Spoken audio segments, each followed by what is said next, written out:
आज की चर्चा में आपका स्वागत है। तो आखिरकार 13 दिनों बाद में इतनी लंबी वेटिंग के बाद में मैडम का व्लॉग आ ही गया। व्लॉग में होम डेकोर का फाइनल टच और साथ साथ शॉपिंग प्लान की गई है। देखिए, ये बेसिकली जो शॉपिंग प्लान की गई है अभी भी जो है ये बच्चों के साथ में प्लान की गई है। एक हमारे सब्सक्राइबर हैं, उन्होंने एक कमेंट भी किया था कि जब लास्ट टाइम का इनका व्लॉग आया था और जिसमें ये बात हुई थी कि जवान देखने जाना है और जा नहीं सकते, तो यहाँ ये बात आई थी कि आप लोग जो है आराम से जो दादी है, दादी के पास में बच्चे को छोड़कर जा सकते थे और दादी अच्छे से उस बात का ख्याल भी रखती। और फिर ऐसा क्या है कि दादी ने तो इतने सारे बच्चे अभी तक पाले हैं, तो कोई प्रॉब्लम होने वाली नहीं थी, लेकिन आपने ऐसा नहीं सोचा। और क्योंकि आप जो है ना बेसिकली किसी पे या तो विश्वास नहीं करते या फिर ये कह लीजिए कि आपका जो डिसिप्लिनरी जो है वो इतना ज़्यादा है कि आपके घर में कोई ना आएगा ना जाएगा, जब आप चाहेंगे, जब आप जैसा चाहेंगे वैसा आप करेंगे और दूसरा इसमें कोई इंटरफियर नहीं कर सकता।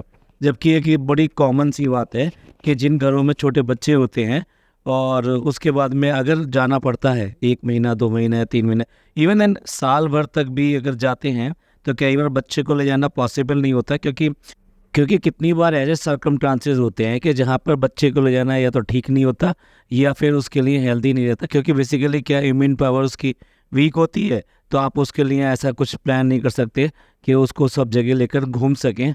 लेकिन यहाँ तो सब चीज़ें बिल्कुल अलग से और स्पेशल होती है, तो इसी वजह से जो ना ये चीज़ें पॉसिबल नहीं हो पाती और पूरा व्लॉग इसी बात के ऊपर बना दिया कि अभी नहीं जा रहे तो बड़ी प्रॉब्लम है और ये अच्छी बात नहीं है।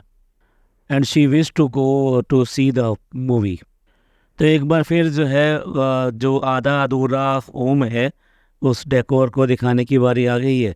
और बस अभी उसके नाम पर क्या दिखाया है, सिर्फ और सिर्फ एलमीरा जो है उनकी लगनी चालू हो गई है, बाकी चीज़ें हैं। और अब फाइनल टच चाहिए कि अब क्योंकि घर कंप्लीट हो रहा है तो बहुत सारी चीज़ें मिसिंग दिखाई देती हैं, तो उन मिसिंग चीज़ को पूरा करना है कि यहाँ पर क्या आना चाहिए और दूसरी जगह क्या आना चाहिए। तो इसलिए एक फ़ाइनल टच देने के लिए एक फ़ाइनल शॉपिंग की ज़रूरत है। तो इसलिए वो आइकिया का एक बार फिर दोबारा से होने वाला है। टूर से पहले मैडम जो है एक प्रमोशन कर रही है, प्रोडक्ट का प्रमोशन कर रही हैं।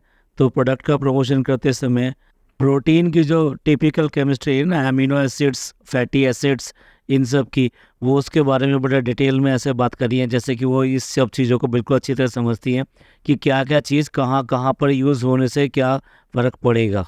देखिए मैडम, बल्कि वर्ड्स करने से ना प्रोडक्ट ऐसा नहीं है कि प्रोडक्ट ज़्यादा बिकता है। प्रोडक्ट की यूज़फुलनेस जो होती है ना वो ज़्यादा इम्पॉर्टेंट होती है। और चलिए, यहाँ जो भी प्रोडक्ट के मैन्युफैक्चरर हैं उन्होंने जो भी इनको लिख कर दिया होगा कि भाई इस तरह से आपको इसको प्रोनाउंस करना and it is different with the other products, इस तरह से आपको इसको बताना है। इसी तरीके से आप पहले भी एक जो हेयर प्रोडक्ट्स की रेंज लेकर आई थी और सिमिलर इसमें ये दोबारा से अब ये हेयर प्रोडक्ट की जो रेंज है वो आ गई है। मैं तो एक टैगलाइन ही मतलब याद आती है, पहले इस्तेमाल करें फिर विश्वास करें।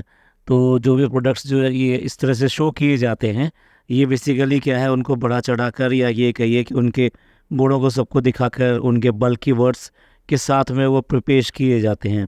जबकि होना ये चाहिए कि उनकी यूज़फुलनेस कितनी है वो ज़्यादा इम्पोर्टेंट होती है। तो ठीक है, फिर जब आप यूज़ करें उसके बाद में पता लगेगा कि ये प्रोडक्ट का अच्छा है या नहीं है, मैडम का कोड लगाना है या नहीं है। मैडम को तो बेसिकली अर्निंग चाहिए, तो इसलिए उनको व्लॉग के अंदर कोई ना कोई प्रोडक्ट भूले बिसरे 1-2 प्रोडक्ट आ जाते हैं प्रमोशन के लिए। इसके बाद में मैडम जो थोड़ा सा, क्योंकि ज्ञान देने की आदत है उनको, तो बेबी का बैग पैक करना सिखा रही हैं।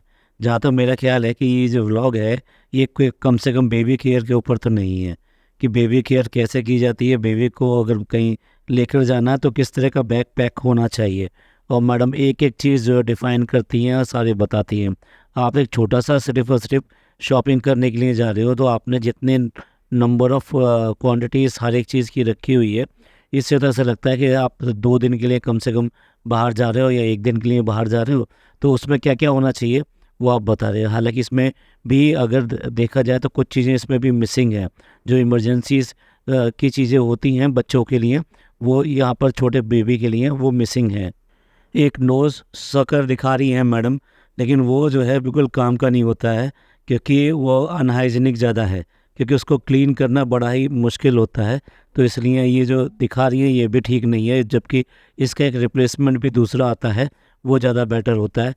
तो अगर बैग पैकिंग की ही बात करें, वो भी एक छोटे बच्चे के लिए जो कि 1 ईयर से कम का है, तो उसमें भी अगर मैडम को 10 में से मार्क्स दिए जाएँ, आई डोंट थिंक वो 5-6 से ज़्यादा यहाँ पे अचीव करेंगी। पर इसमें 2 चीज़ें इन्वॉल्व हैं। एक तो ये कि मैडम को थोड़ा-सा ज्ञान देने की आदत होती ही है, और दूसरा ये कि ब्लॉग का जो कंटेंट है ना, वो मिसिंग है। तो वो कुछ ना कुछ फिलअप करना है, तो फीलिंग्स की तरह ये सब चीज़ें यूज़ कर रही हैं। वैसे भी इस व्लॉग में ना कुछ ज़्यादा कुछ बिल्कुल भी अच्छा है नहीं, जिसको कहो एंटरटेनिंग है या कुछ इन्फॉर्मेटिव है। बस आपको क्योंकि मैडम को देखना है और काफ़ी दिन हो गए हैं, तो इसलिए देख लीजिए।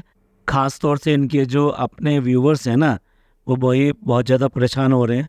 और जो कमेंट बॉक्स है ना, कमेंट बॉक्स में पढ़ने पर मिलता है कि मैडम का बहुत दिनों बाद व्लॉग आया तो देखकर बहुत अच्छा लगा।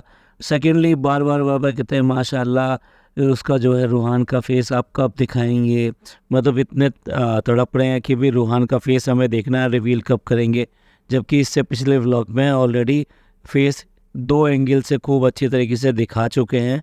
इन्हें पता भी है कि हमने क्या किया है, लेकिन उसके बाद में भी लेकिन व्यूवर्स को मतलब समझ में नहीं आता, मतलब उनको क्या इरिटेशन हो रही है। जबकि ये जो फेस जो है, ये पता नहीं कितने लोग जो जहाँ ये जा रहे हैं आ रहे हैं, जो लोग इनको जानते हैं या नहीं जानते हैं, वो सारे देख ही रहे हैं। ऐसे तो है नहीं कि उसको नकाब डाल के लेकर जा रहे हैं। अब देखिए आईक्यू वगैरह का तो पता नहीं है, लेकिन हाँ, वो पहुंच गई, ईश्वर कलेक्शन पहुंच गई कि अपने कपड़े लेने हैं, उन्हें डेली वेयर्स के लेने हैं। आप याद करिए अभी 2 या 3 व्लॉग पहले इन लोगों ने इतने सारे अपने कपड़े दिखाए थे, आउटफिट्स दिखाए थे, जो कि मेरे ख्याल से 10 या 11 थे, डिफरेंट टाइप के थे। और ये बेसिकली इनके जो बर्थडे था, बर्थडे से पहले वाला व्लॉग था, जिसमें इतने सारे इन्होंने कपड़े दिखाए थे। तो बेसिकली समझ में नहीं आता है कि शॉपिंग का पर्पस क्या है, और किस तरह से मतलब हर बार शॉपिंग, इतने कपड़े, इतने सब चीज़ें लेना। और उसके बाद में फिर पहनने के बाद में वो जो लड़कियां हैं ना, जो नाजा खाला के यहाँ पे और बेटी खाला के यहाँ पे जो लड़कियां हैं, सारा और मेहर, तो उनके पास वो सारे कपड़े चले जाते हैं। भाई अगर आपको ये लगता है कि उन बच्चियों को देना है, तो फिर आप नए कपड़े दीजिए ना। आपके पास इतना सारा कलेक्शन आता रहता है, या आप लेते रहते हैं, आपको आदत है मतलब एक शॉपिंग का, तो कम से कम उनको इस तरह से मत दीजिए ना कि जैसे सेकंड टाइप की बात होगी कि भाई नहीं अब मुझे नहीं पहनना है, तो अब हम दे देते हैं। दोनों ही ड्रेस जो अभी एक जो दिखाई थी डब्बा के ब्लॉग में, दिखाई थी मेयर की ड्रेस, और अब सारा ने जो अभी ड्रेस वियर की हुई थी वो वाली ड्रेस, वो दोनों ही ड्रेसेस जो हैं मैडम की थी, और पहले के व्लॉग्स में देख चुके हैं। इवन देन जो बैग एक जो मैडम को बिग बॉस के टाइम पे मिला था, वो बैग भी वहाँ पर दिखाई दिया, जो अभी भोपाल वाले व्लॉग में जो डब्बा का व्लॉग था उसमें रखा हुआ दिखाई दिया। और मैडम का ये कहना है कि घर पर जो है बैक पेन की वजह से जो जनाब हैं वो मौके का फ़ायदा उठा रहे हैं, यानी कि बच्चे को साथ में लेकर वो लेटे हुए हैं बेड के ऊपर। पर इसमें मतलब मैडम को इतना अजीब क्यों लगता है कि फ़ायदा उठाना और ये सब करना। ये एक इतनी कॉमन पिक्चर है, जिन घरों में बच्चे होते हैं, छोटे बच्चे होते हैं, तो ऐसा तो है नहीं पापा ऑन ड्यूटी मतलब सिर्फ टहलते ही रहेंगे।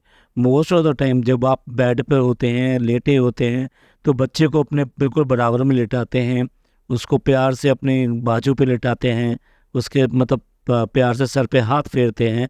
It is nothing new to this. तो मैडम के लिए बड़ा ही अजीब है, शायद पता नहीं क्यों अजीब है, क्योंकि इनको ये सब चीज़ें दिखाई नहीं देती, या फिर जो है उनको बस टहलते हुए जो फादर है ना वही ज़्यादा अच्छे लगते हैं। और एंड से पहले एक बार फिर घर का जो है इनकम्प्लीट टूर जो है वो आपको कंप्लीट करने की कोशिश कर रही हैं। बाद में डब्बा जी आ गई हैं, और डब्बा जी अब आ गई हैं तो अगला प्रोग्राम भी अब सेट होगा कि किस तरह से फेस रिवील करेंगे ये। और कुल मिला के ये है कि अगर इस पूरे व्लॉग में देखा जाए तो कुछ भी नहीं है, सिवाय इसके कि भाई जो आधा अधूरा घर है उसको दिखाना, एक शॉपिंग करने जाना, नाम लेना कि हम घर के लिए जो चीज़ें फाइनल टच की रह गई हैं वो लेने जा रहे हैं, दिखा रहे हैं क्या आपको ईश्वर कलेक्शन दिखा रहे हैं, जिसकी भी जाने की ज़रूरत नहीं थी, क्योंकि अभी इतने सारे ऑलरेडी इन्होंने परचेज़ किए थे या ऑर्डर किए हुए थे, और साथ साथ मिले भी थे इनको। तो इस तरह से मेरे हिसाब से तो बेकार का व्लॉग, इसमें कुछ भी मतलब इन्होंने काम का या एंटरटेनिंग या कुछ भी नहीं दिखाया है। तो देखते हैं ये कब दोबारा से रूटीन में आते हैं। तो एंड करते हैं इसका और मिलते हैं अगले पॉडकास्ट में। ये पॉडकास्ट आपको पसंद आया तो प्लीज़ लाइक कीजिए, सब्सक्राइब कीजिए और शेयर कीजिए। खुश रहिए और अपने लोगों का ख्याल रखिए। थैंक यू, धन्यवाद, शुक्रिया।